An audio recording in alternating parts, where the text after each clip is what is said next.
transition team that are being inundated with phone calls and requests, Linda McMahon and Howard Lutnick. Thank you. Thank you very much. As we gather today, we have an economic disaster on our hands. We have an economy in crisis, a failing nation, a nation in serious decline under the radical policies of my former opponent, Joe Biden, and my new opponent, Kamala Harris. 1.3 million workers have become unemployed in the past 12 months. I don't know if anybody knows that. The typical American family has lost over $28,000 due to rampant and record-setting inflation. Credit card debt has reached the highest in history, with more than 1 in 3 Americans reporting they have maxed out their credit cards. They've maxed out. Families now need to earn an estimated $110,000 a year to afford a typical home, meaning 65% of households are locked out of buying just an ordinary house. Gasoline prices, grocery prices, electricity prices, mortgage rates, and virtually everything else are up 30 to 100% since I left office. 8.4 million Americans are now working second jobs, the highest in more than 30 years. The real wages of African American workers are down by over 6%, a short period of time. The real incomes from Hispanic men are down 6.6%, or $3,600 per year. And on top of that, African Americans and Hispanic American jobs are under massive threat from the invasion taking place at our border. They're taking the jobs of Hispanic Americans, African Americans, and nobody talks about it. But I won't let it happen. Yet after presiding over the border, the worst in history for any country, there's never been a border like this. 21 million people, we project. This total economic catastrophe, the border czar, Kamala Harris, has now been slotted in by the Democrats to be reelected. She wants 4 more years to enforce a radical left agenda that poses a fundamental threat to the prosperity of every American family and America itself. And we're talking about America itself. She wants to defund the police, have totally open borders, ban fracking in Pennsylvania and everywhere else, take away your private health insurance, and perhaps most pertinent to the very brilliant people in this room, raise your business and corporate taxes, and unbelievably, she will seek a tax on unrealized capital gains. Most people don't even know what that means. What does it mean? She has been after all of this for years, and as everyone knows, she's a Marxist who destroyed almost single-handedly San Francisco, and when she was the AG, California itself, not the same place. People are leaving. They're fleeing like they are in New York. She'll seek out and she will try and get those things if she's elected, and she may very well succeed in getting them. She recently said her values have not changed, and these have really been her values for her entire career. Her values haven't changed. That's what she wants. So she told the truth. We're not going to let this happen.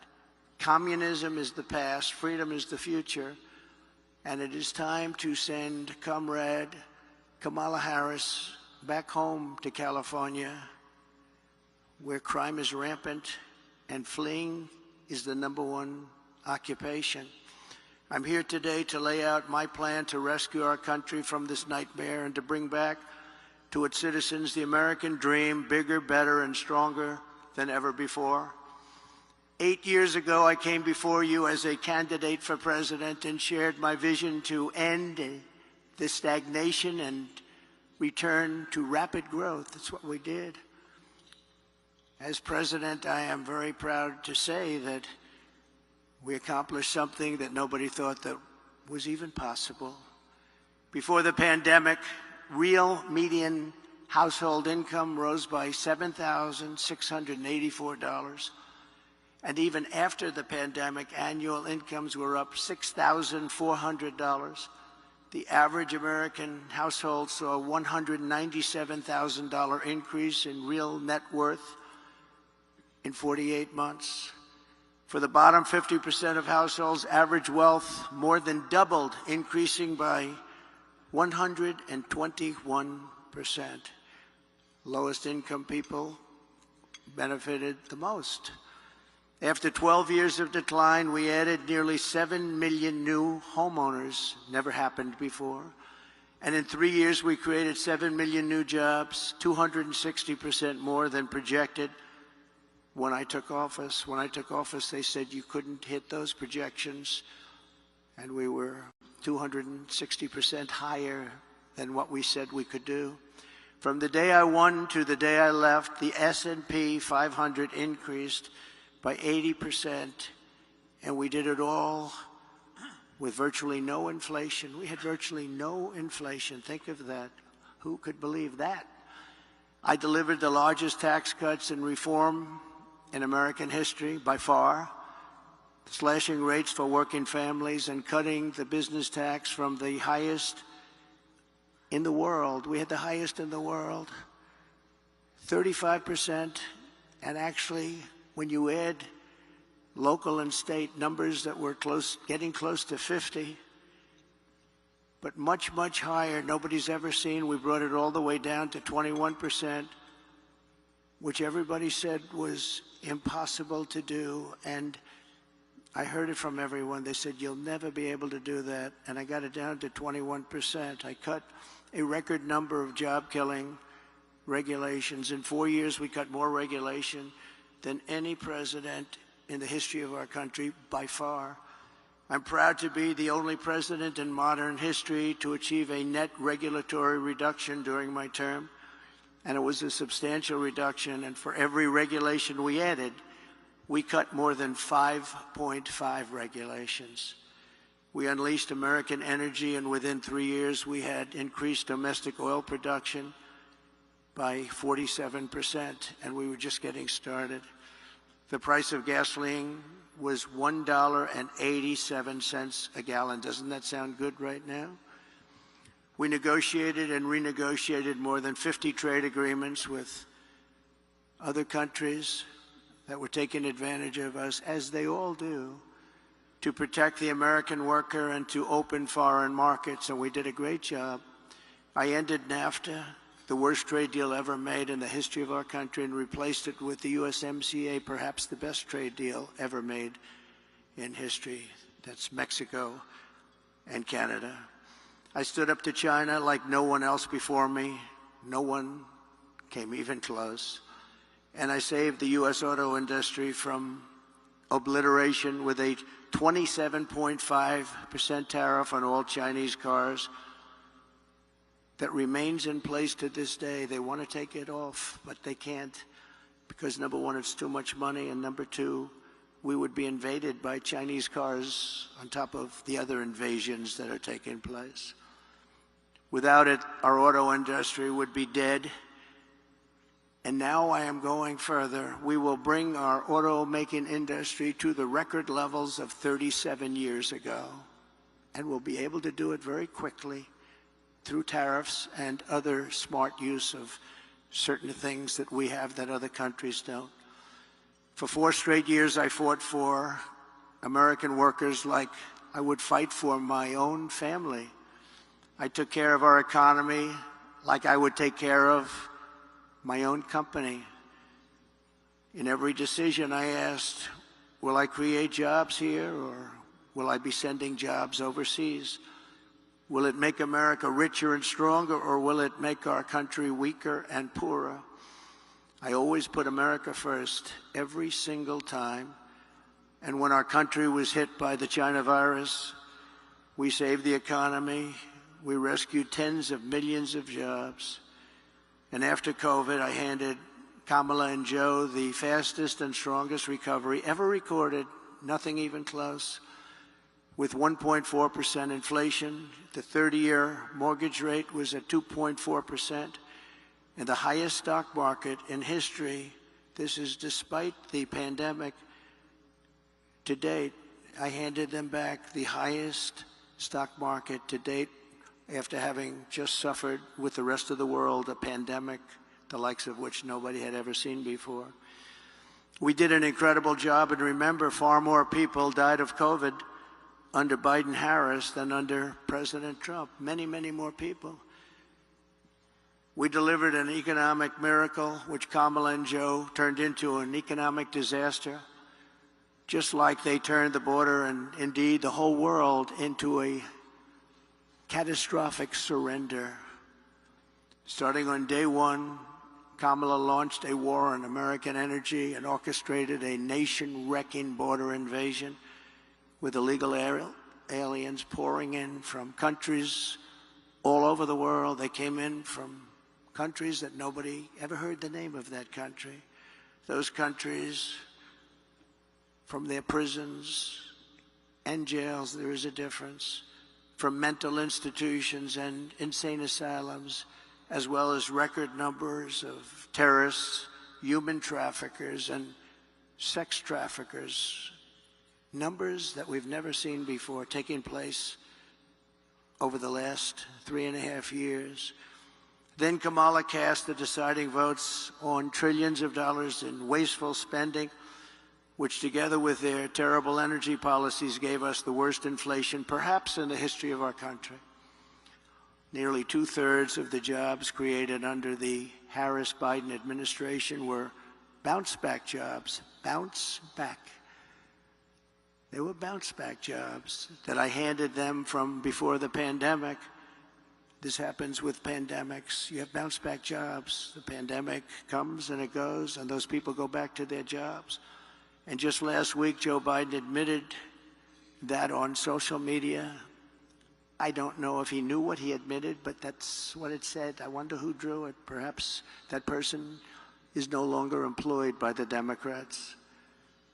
But right now, it's even worse than that. Under Kamala Harris's policies, 3 million workers are now missing from the job force compared to 2020. 3 million workers, that's a lot. Over 500,000 fewer people have full-time jobs today than just 1 year ago, and 100% of the net job creation in the past year has gone to illegal migrants. Think of that. 100% of the jobs created under this administration has gone to illegal migrants that came into our country. Joe Biden and Kamala Harris formed the worst presidency and vice presidency by far in the history of our country. This election will decide whether we reward Kamala Harris with re-election and 4 more years of crime, economic calamity, and international humiliation, or whether we change that direction and once again build the greatest economy in the history of the world, which we had during the Trump administration. Kamala Harris is the first major party nominee in American history who fundamentally rejects freedom and embraces Marxism, communism, and fascism. You're learning about this. You'll find out nobody knew who she was. Just a few months ago, they didn't know who she was. She is promising communist price controls, wealth confiscation, energy annihilation, reparations, the largest tax increase ever imposed, and mass amnesty and citizenship for tens of millions of migrants who will consume trillions of dollars in federal benefits and destroy Social Security and Medicare. They will be destroyed. They're already putting them into your Social Security and Medicare rolls. I am promising low taxes, low regulations, low energy costs, low interest rates, secure borders, low crime, and surging incomes for citizens of every race, religion, color, and creed. My plan will rapidly defeat inflation, quickly bring down prices, and reignite explosive economic growth. Kamala Harris will take more money out of American pockets. My plan will leave the typical family with many thousands of dollars more than they have right now. First, I will end Kamala Harris's anti-energy crusade and implement a policy of energy abundance, energy independence, and even energy dominance. We have more liquid gold under our feet than any other country, including Russia and Saudi Arabia. We'll be using it.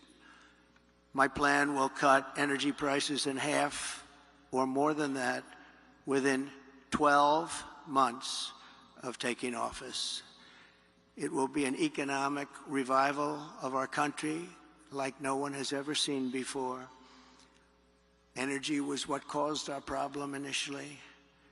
Energy is going to bring us back. That means we're going down and getting gasoline below $2 a gallon, bring down the price of everything from electricity rates to groceries, airfares, and housing costs. That's why OPEC and the Arab nations, and we're very honored to have some of my friends here with us today from that part of the world, but they're working very hard despite being here, that I not be your president. They don't like me. Meanwhile, Kamala Harris can't bring down the price of anything because her energy policies are driving up the cost of everything. Everything is up, way up. Starting on day one, Harris and Biden opened up the Russian pipeline called Nord Stream 2, which nobody have ever heard of until I got involved and said, what about Nord Stream 2? And nobody knew what I was talking about. Largest pipeline in the world, Russian pipeline. But I had it closed. It was shut down. Putin was not happy. We shut it down. They came along, and the Keystone XL pipeline was shut down by them. So they shut down the Keystone, and they immediately gave Russia the right to start rebuilding the Nord Stream 2, the biggest pipeline you've ever seen. We re-entered the horribly unfair to the United States through them when they came back. Paris Climate Accord, so unfair to us. We pay trillions of dollars. Other countries pay nothing. As soon as he came back, he went back into it. I got us out of it and reduced the area of the federal lands available for drilling by 80%. I did that. If I was president, oil production today would be 4 times higher than it is right now. Would have been 4 times higher. Right now, we'd be doing 4 times as much. And remember, we had ANWR, perhaps the largest drilling site in the world in Alaska, which everybody wanted to get approved, but they weren't able to do it. Ronald Reagan fought so hard to get ANWR. He couldn't do it. And it was easier in those days than it is today with all of the environmental concerns. But they came in their first few days in office, they terminated ANWR, amazingly.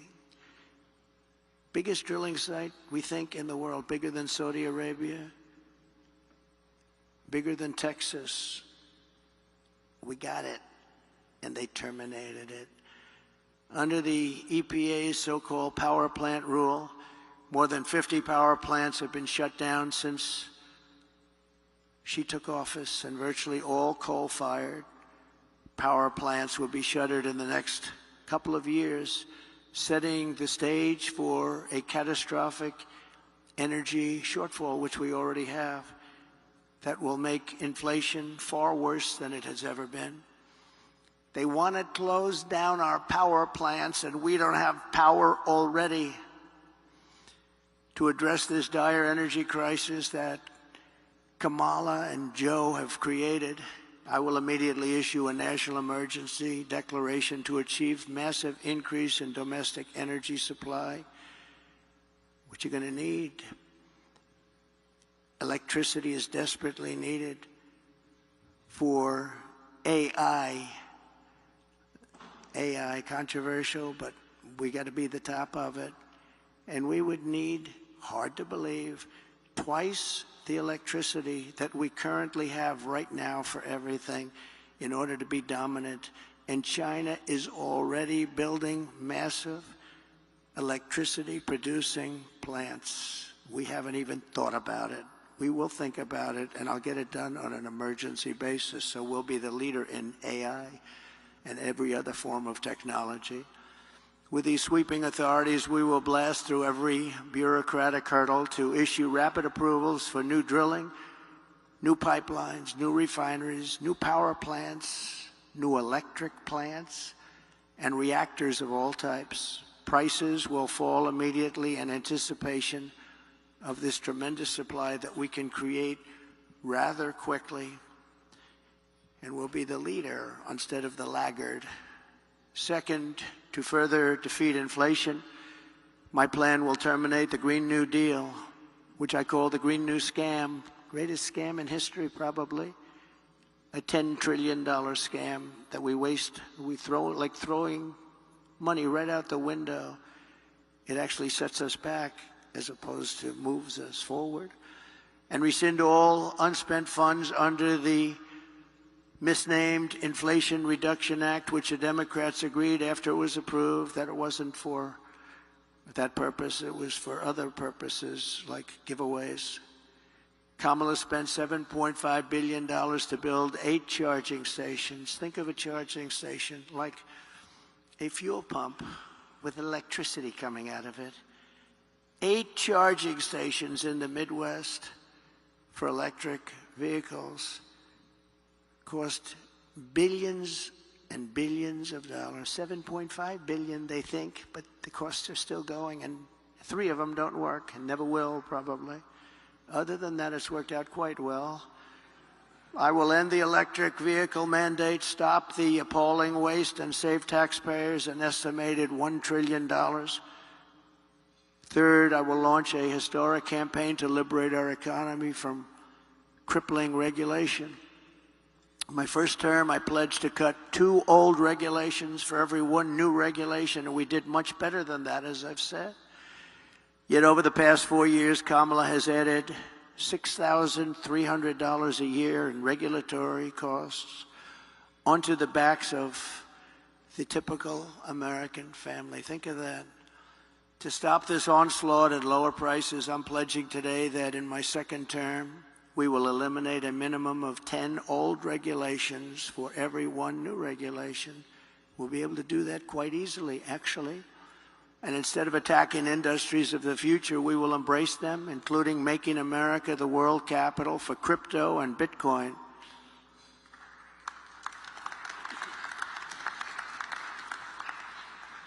Fourth, at the suggestion of Elon Musk, who has given me his complete and total endorsement. That's nice, 'cause he's a smart guy. He knows what he's doing. He knows what he's doing. It's very, very much appreciated. I will create a government efficiency commission tasked with conducting a complete financial and performance audit of the entire federal government and making recommendations for drastic reforms. We need to do it. Can't go on the way we are now.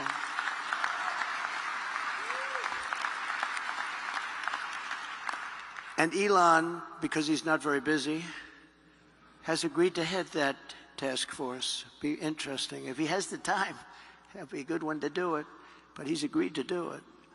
In 2022, fraud and improper payments alone cost taxpayers an estimated hundreds of billions of dollars. As the first order of business, this commission will develop an action plan to totally eliminate fraud and improper payments within 6 months. This will save trillions of dollars, trillions. It's massive. For the same service that you have right now, trillions of dollars is wasted and gone, and nobody knows where it went. Further taming inflation and bringing prices way down. The 5th pillar of my plan is to make the Trump tax cuts permanent. They are massive tax cuts, biggest ever, permanent.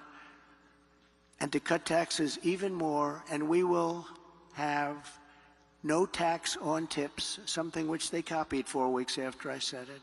She got up and said, no tax on tips. I said, I just said that. She is actually copying a lot of my plan. In fact, we're going to send her a MAGA cap sometime in the next week. We're having a special one made. But we also know she doesn't mean it. She's going to stick with what her whole life has been about. And also, no tax on Social Security benefits. People on Social Security have been wiped out by inflation, and now on top of it, we tax their benefits. We're not going to tax their benefits. We have so many different ways of making so much money. This country, the potential is so incredible. We don't have to take it away from people on Social Security. We're not going to do that. We're going to save Social Security. She's going to destroy Social Security. Under the Trump administration, we proved that targeted tax cuts do not increase the deficit.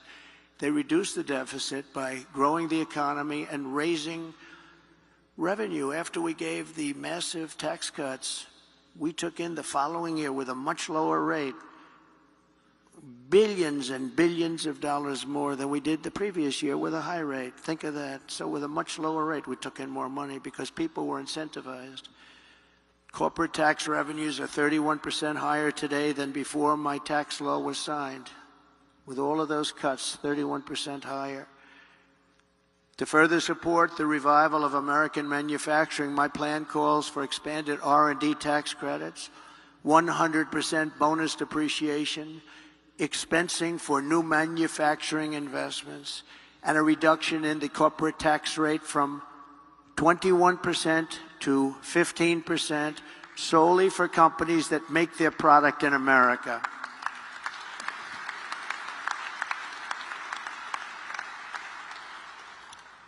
You have to make your product in America. If you outsource, offshore, or replace American workers, you're not eligible for any of these benefits. In fact, you will pay a very substantial tariff when a product comes in from another country that's made in another country and comes in. There'll be a big tariff on that product because we want to make our goods in America, and most of them we can. My message is simple. Make your product here in America and only in America. We are not going to be taken advantage of anymore, just as we made great inroads and progress 4 years ago. We made tremendous inroads on this subject. We're not going to watch our wealth and jobs get ripped away from us and sent to foreign countries, which is what's been happening for many, many decades with us. China was built on doing exactly what we're going to be doing and what I started doing 4 years ago. What we're putting forward is the most pro-American manufacturing and jobs policy in modern history for any country. This plan will bring jobs and growth into our country at levels never seen before. Every business on earth will flock to America from Europe, Asia, the Middle East, and all over the world.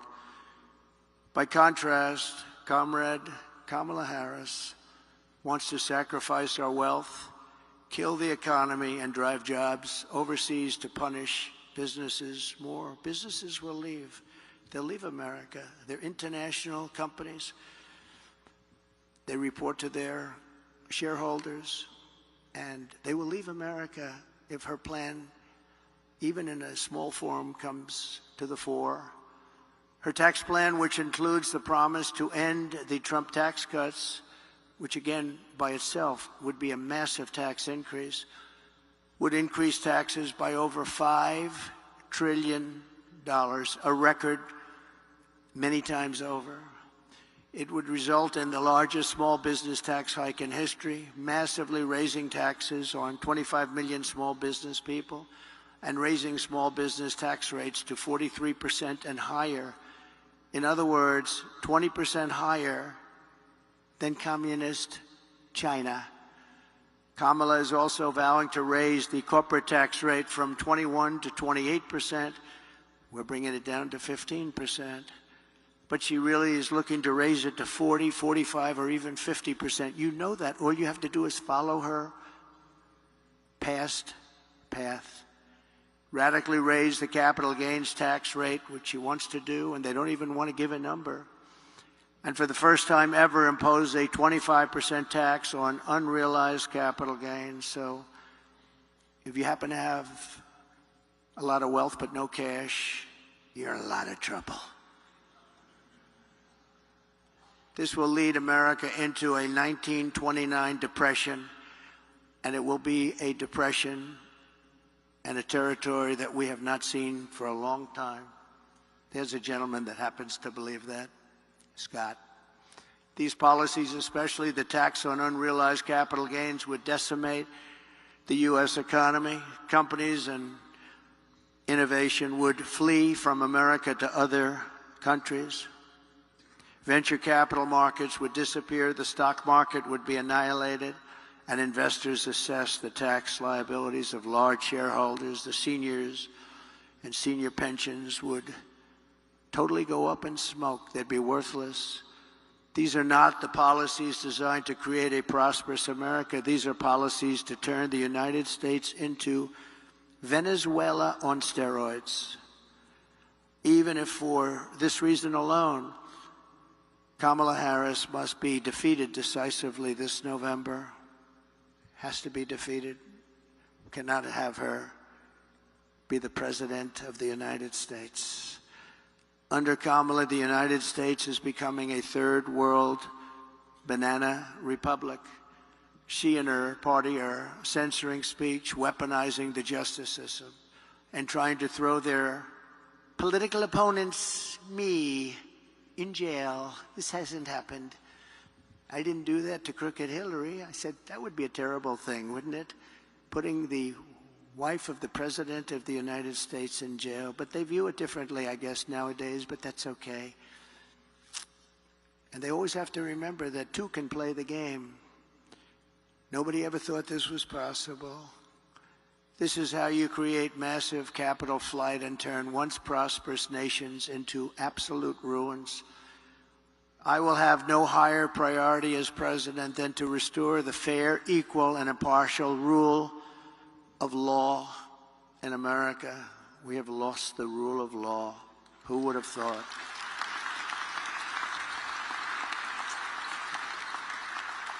Number 6, under my leadership, America will encourage domestic production instead of punishing it. As you know, our country's vast manufacturing wealth was created at a time with very little domestic taxation, few regulations, and most revenue came from tariffs from other countries. That was when we were at the wealthiest ever, proportionately. We were the wealthiest country ever during those days. That was before income tax came along. Now we foolishly do the opposite. We impose lower tariffs and no tariffs on foreign producers. We have the lowest tariffs of any nation in the world, and we relentlessly punish our own companies for doing business in America. You do business in America, you're punished tremendously. I had many, many companies come to me, sir, I can't compete. They're sending kitchen cabinets, washers and dryers, everything. I can tell you, every motorcycles, they're sending them here, sir. We can't compete. And I made it so they could compete and thrive. Every one of those people, we should get them up and talk to you one day, because every one of those people comes up to me, and every time I see them, they hug me, they kiss me, they love me, because I saved their businesses. I intend to reverse this model and once again turn America into the manufacturing superpower of the world. We can do that just with being intelligent. The key to this effort will be a pro-American trade policy that uses tariffs to encourage production here and bring trillions and trillions of dollars back home. And you know what? We deserve it. We've been helping other countries get rich at our expense. For the last 50 years, we've been pouring our money into other countries, getting nothing for it. We protect them militarily. We do so much for them. We get nothing. My plan is that if you open your factory in Wisconsin, Pennsylvania, Michigan, Minnesota, anywhere else in our country, you don't pay a tariff tax. You don't pay a tax. You can make the product here. But if you move your production outside of the United States and send it back here, which people are doing now, and I stopped it cold, but they've changed that already. then you'll have to pay a very substantial tariff to get your product back into the country. The result will be that everybody in the world will want to be here and they want to produce here. They're going to want to produce their product in America. It's going to say made in the USA. We will be able to build ships again. We will be able to build planes again. We will be able to build our military again from within, all from within. We will create the biggest, greatest, and strongest middle class in the history of our country. We will have tens of millions of high-paying jobs in manufacturing, transportation, defense, as well as all of the sales and support of export jobs. Our auto industry will be the biggest beneficiary. In short, it will be a national economic renaissance just by using our heads, by being smart, by not letting other countries take advantage of us. They've been doing it for so long. It's so sad to see. And I know them all, and they laugh at us behind our back. They can't believe how stupid our leadership has been for so many years. We will ensure that the United States has a giant steel industry, an aluminum industry, a manufacturing base, and a defense base.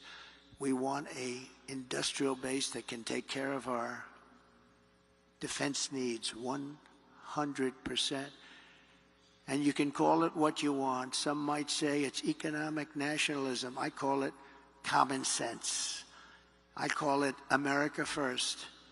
This is the policy that built this country, and this is the policy that will save our country. In the words of a great but highly underrated president, William McKinley, highly underrated, the protective tariff policy of the Republicans has been made and made the lives of our countrymen sweeter and brighter. It's the best for our citizenship and our civilization, and it opens up a higher and better destiny for our people. We have to take care of our own nation and her industries first. In other words, take care of our country first. This is when we had our greatest wealth. He was assassinated, and he left his group of people that followed him. Teddy Roosevelt became a great president, spending the money that was made by McKinley. So McKinley got a bad deal on that one. He built tremendous wealth. They had the Tariff Act of 1887, and they had a committee that studied what are we going to do. They had a big problem, a problem like I hope to have with this country someday. So much money was coming in from foreign countries that they didn't know how to spend it. They had no idea. So they set up a committee. We'll set one up with the people in this room. How do we distribute the wealth that we have? And Roosevelt built dams and built railroads and did national parks. But he did it with the money that was made with tariffs from McKinley. So you have to remember that. Very highly underrated, a very underrated president. Let's give them both credit. Smart tariffs will not create inflation. They will combat inflation. I had almost no inflation, and I had the highest tariffs that anyone's seen, and they were going a lot higher. Foreign nations will pay us hundreds of billions of dollars, reducing the deficit and driving inflation down. It will largely reduce our deficit. In my first term, we imposed historic tariffs with no effect on consumer prices or inflation. The anti-tariff people, many of them, I believe, honestly work for these other countries in some form, get tremendous amounts of lobbying money and other money because it doesn't make sense what they're saying. But we had no inflation, and we had protection, and I saved so many industries. I saved the steel industry. But Biden and Harris are letting it go. They're letting it go. It's so easy to keep. A combination of fair trade, tax cuts, regulatory cuts, and energy abundance will allow us to produce more goods better and cheaper right here in the USA than we've ever done before. And foreign nations will respect us again. I got along great with foreign nations, and I taxed the hell out of them. And they liked me. Maybe they respected me. And Viktor Orban, a very strong man. He's the Prime Minister of Hungary. He said the only thing missing from the world right now is President Trump. He kept the world safe because everybody was afraid of him. I don't like that term, but that's the term he used. I would like to say respected him and respected our country, but he didn't say that. He said everybody was afraid of him. He said China was afraid, Russia was afraid, they were all afraid. Kim Jong-un, I got along great with him. And I try to explain to the fake news media that getting along with people, foreign countries, is a good thing, not a bad thing. It's a very good thing. It's a smart thing. We will require all essential materials for our national security to be produced here in the United States, creating millions and millions of new manufacturing jobs. You know, when we built the F-35, we have the wings built in one country. We have the tail, rudders, built in another country. We have the seats built in another country. We have the electronics built in 7 different countries. What the hell would we do if there's a war? And we'll end up fighting half of those countries, and we don't want to have a war because right now we're closer to World War III than we've ever been in our lives. With Russia, Ukraine, which would have never happened if I was president. With October 7th in Israel, the whole Middle East is blowing up. Would have never happened. They would have never happened.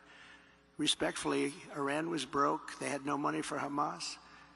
They had no money for Hezbollah. It wouldn't have happened. There would be peace in the Middle East, and Iran would be a big beneficiary of that peace. It would be good. But all of these things that happened, and inflation would have never happened. And Afghanistan would have never happened. The worst withdrawal in history, I believe the most embarrassing moment in the history of our country. In fact, that's what caused President Putin to go into Ukraine. When he looked at how incompetently that was handled, he looked at it and he said, man, they're incompetent. That was the most embarrassing day in the history of the United States of America. Airplanes taking off with many people sitting on the wings of the plane and the side of the plane and the wing, and you see them dropping off the planes at 3,000 feet. They thought it was their trip to freedom. There's never been anything like that, and I think there's no greater embarrassment. By the way, we lost 13 incredible soldiers. I got to know the families very well. Spent a lot of time with them 4 days ago in Arlington Cemetery. 3 years ago, they were celebrating 3 years, honoring their children. And yeah, that's right, they call them their children. They still call them, they always will call them their children. They're gone. And many of those people there should have never left from there. They should have left from Bagram, the big air base. But many of those people that were so badly hurt, they don't talk about them. No legs, no arms, obliteration of their face, their entire body, and nobody mentions that. We left Americans behind, large numbers. We left $85 billion worth of equipment behind because we took our military out first. A child would know you don't. You take your military out last. And just remember one final point on that, because it's a little bit different from our subject, but not really, because it's all about our country and common sense. But for 18 months, I spoke to the leader of the Taliban. The press was very upset that I spoke to him. His name is Abdul. I said, Abdul, don't do this, Abdul. Don't do this. But why, but why? He said, do you send me a picture of my home? I said, Abdul, you're going to have to figure that one out for yourself. But don't do this, Abdul, because it's going to end badly for you. And for 18 months, we didn't have one soldier shot at or killed in Afghanistan. And then we took our soldiers out. We had a very, very disgraceful election. And this group came in, and they didn't know what the hell they were doing, and they still don't. They've gotten worse. You know, with experience, you're supposed to get better. They got worse. They're worse now than they ever were. And we're going to turn our country around. We're going to become a major producer of rare earth minerals. We're going to create jobs and making it really, and us, truly self-reliant. Remember the rare earth, where we have to go to China. We have sites that are tied up with more than anybody else has. They're environmentally protected. We have sites that are phenomenal, everything you want in terms of rare earth, and we can't use them because of environmental protection. But we're going to end that very quickly as soon as I get to office. We will make housing much more affordable. As inflation is tamed, interest rates will dramatically fall. They'll be down very, very low. We'll get them down. We had them down to 2.4% and even lower than that for a period of time. Reducing mortgage rates is a big factor. We're going to get them back down to, we think, 3%, maybe even lower than that, saving the average home buyer thousands of dollars per year. They can now go out. Young people will be able to buy a home again and be a part of the American dream. We will eliminate regulations that drive up housing costs with the goal of cutting the cost of a new home in half. We think we can do that. The regulations alone cost 30%. Regulation costs 30% of a new home. And we will open up portions of federal land for large-scale housing construction. These zones will be ultra-low tax and ultra-low regulation. One of the great, really small business job creation programs it will be of all time. We're going to open up our country to building homes inexpensively so young people and other people can buy homes. You can't buy them anymore. Millions of Americans will take part in setting these safe and beautiful communities, reviving the frontier spirit, and really, as I said, reviving the American dream. It's about the American dream. It's all about the American dream. We don't talk about American dream with these people in office. They don't want to talk about the American dream because they're the exact opposite. They're the exact opposite. We also cannot ignore the impact that the flood of 21 million illegal aliens has had on driving up housing costs. That's why my plan will ban mortgages for illegal aliens in California. They're passing a law where they're going to give illegal aliens money to buy a house. But our soldiers, our veterans that are laying on the streets, they can't have them. You have soldiers right now laying on the streets of different cities, all Democrat-run. They're laying on the streets in front of hotels, in some cases luxury hotels, and you have illegal immigrants coming in and living in those hotels and laughing at our soldiers as they walk by into a luxury lobby. Is there something wrong with that thinking? Is there something wrong with our country? If Kamala is allowed to continue to let our country be invaded, we will face a fiscal Armageddon. These migrants are consuming hundreds of billions of dollars in benefits. You saw in Colorado this week a group from Venezuela, rough ones. They took over large sections of a town, large sections of an area of Colorado, Aurora. Has anyone been there? I think you'd better stay away for a little while. They had AK-47s, the ultimate guns, AK-47s. They can blow lots of people away real fast.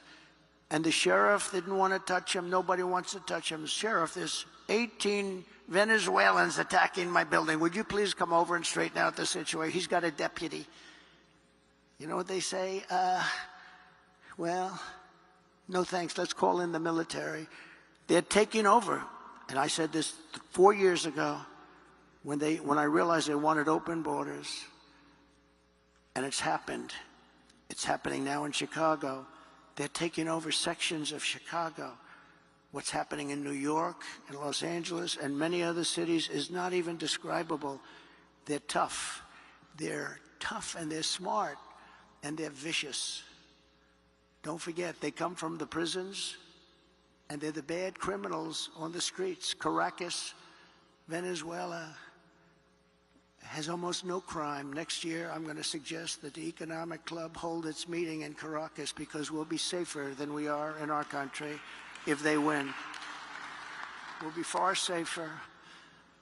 But crime in Venezuela is down 72% because they've taken all of their criminals off the streets. Not all of them.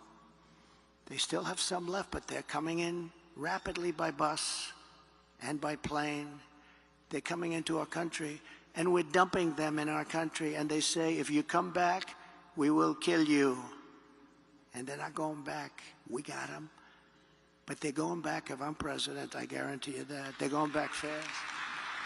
And now Kamala wants to give them food stamps, housing assistance, welfare, Medicaid, Medicare, Social Security, and destroy all of those